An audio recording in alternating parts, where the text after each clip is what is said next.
call the Assistant Treasurer. Well, thank you, Mr Speaker. The gall of the Shadow Treasurer to bring this matter of public importance, given his record when he was in office. In fact, business confidence was rock bottom in October 2008 when the member for McMahon was the Assistant Treasurer. It's now in positive territory. And we always remember, and we will never let them forget, those famous quotes that they made when they were in government. Like the member for McMahon, the Shadow Treasurer's comment, and I'll quote, "The government has returned the budget to surplus 3 years ahead of schedule and ahead of any other major advanced economy." Now, that was him on ABC Radio National on the 13th of May 2010. Now, that must have been a pretty quick surplus because it came and went in the speed of light. It came and went in the speed of light. Now, we do need good economic leadership in this country after the disaster of the Rudd-Gillard-Rudd years. In fact, they saw massive blowouts on their border protection policies, more than $11 billion, and of course the human tragedy which was that policy, and which the member for McMahon was the immigration minister for a considerable period of time.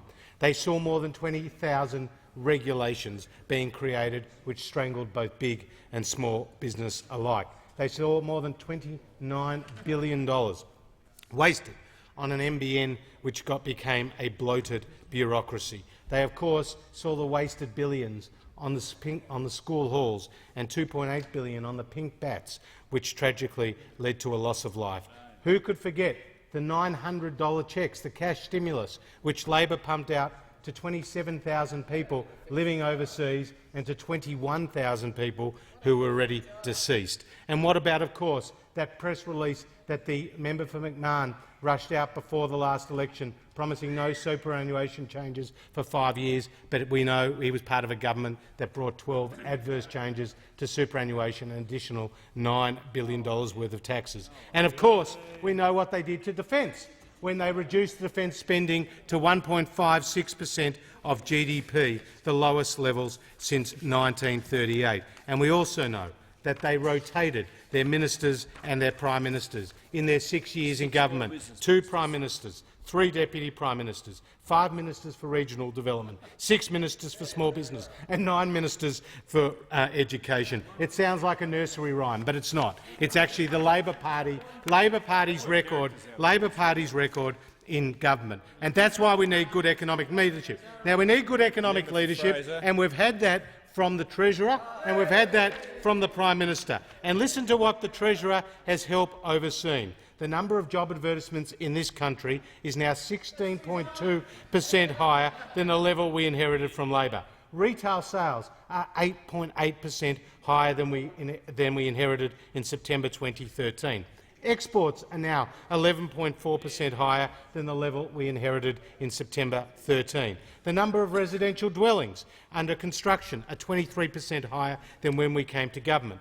Bankruptcies, personal bankruptcies, are at a 20-year low, and investment in services sector grew by 12% the last financial year. And Dun & Bradstreet noted last week, and I quote, "We are seeing robust levels of optimism across all sectors in the Australian business community." Now, we had 0.2% growth, as the member for McMahon refers to, for the June quarter.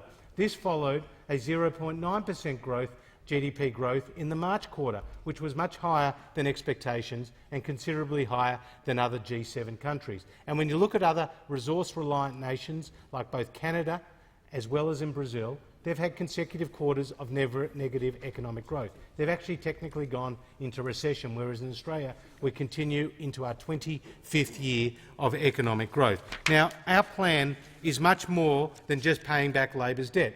And if you actually look at some of the numbers in the IGR, if we hadn't taken drastic steps in the last 2 budgets, Labor's debt would have seen us be 122% of GDP by 2055, or otherwise $5.6 trillion. And because, I can tell the House, because of our legislated measures, not our announced, our legislated measures, we have halved that debt trajectory to just $2.6 trillion by 2055 and 57.2% of GDP. Now, that's too high. We accept that's too high. And if we're able to get through our other measures through the Senate, then I am sure we will significantly reduce Labor's debt. But other positive signs across the economy are more than 330,000 jobs have been created since we've come to office. That's 4 times faster than was under Labor. We've seen record female workforce participation. In fact, 171,000 women are in jobs that weren't in jobs at the time of the 2013 election. Retail trade is also stronger and service exports are stronger, as well as we've seen a large jump, 223,000 new companies being registered in Australia in 2014. That was a 10.2% increase on the level that we saw the year before. And Greg Hunt, as the Environment Minister, has done a brilliant job in cutting red tape and green tape, which has seen nearly $1 trillion worth of projects receive their environmental approval, and we've halved the approval times that existed before we came to government in terms of environmental projects. And you've heard this chamber debate long and hard the importance of infrastructure, and the Prime Minister declare that he wants to be Australia's infrastructure Prime Minister, and he is delivering. The WestConnex project, $1.5 billion contribution from the federal government, will create 10,000 direct and indirect jobs. The Bruce Highway, with a $3.6 billion federal contribution, will also create 10,000 jobs. The Pacific Highway duplication, which will keep a $5.6 billion contribution, will create 4,000 jobs in construction. NorthConnex, with a $398 million contribution, is expected to create more than 8,000 jobs. And of course, a second airport for Sydney, where there was nearly half a century of delay and deliberation.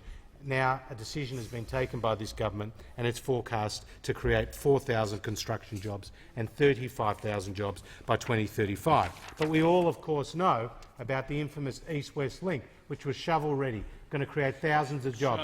The member for Deakin, the member for Corangamite, the member for Latrobe, the member for Casey, they're all firmly aware of the benefits that would have flowed from that project when those opposite and their brothers in the union movement and in the Labor Party in Victoria ripped up a written, signed, agreed contract which introduced the dark spectre of sovereign risk into my state of Victoria and into our country, Australia. And then, of course, today's question time, today's motion was all about the Coalition's commitment to succeeding in free trade where those opposite failed, because we know that in their 6 years in government they failed to deliver a free trade agreement with Korea, a free trade agreement with Japan and a free trade agreement with China. And we know that tens of thousands of new jobs will be created in agriculture. In places like Broome, you will see mining and agriculture and gas, and in areas across the country you will also see our wine growers benefit. In my state you will see financial services and other professional services benefit, because today services is only 70% of our economy, but just 17% of our exports, and that is the big winner out of the China-Australia Free Trade Agreement. And with all our exports being 95% tariff-free over the life of this agreement, it can only be a good thing for Australia. And that is why Labor luminaries like Bob Hawke and Martin Ferguson and the state premiers, Daniel Andrews and Jay Weatherill and Anna Palaszczuk in Queensland, have all come behind this agreement. They've all come behind this agreement, and even Bob Carr has jumped on the bandwagon and agreed to this agreement. Bob Carr has jumped on this agreement and supported it, where the Labor Party is singing the tune of the union movement just again.